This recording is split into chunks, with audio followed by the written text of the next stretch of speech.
In this video, we are going to see how we can customize the font style while writing or creating your post on Facebook. So here is how you can easily do it.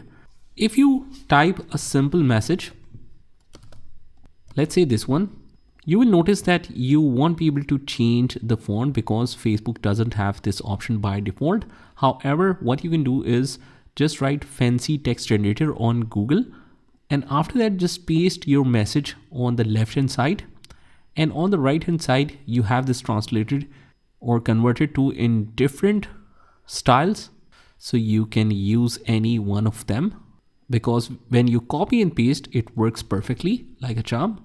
I copied this here and let's try to paste it here, and as you can see it is able to read it. Click on post. Let's just see how it looks when we post it. So it is posted with a new font successfully, and that is all we have to do. I hope you found this video helpful, and if you did, hit the like button and subscribe to our channel, and I will see you in the next one.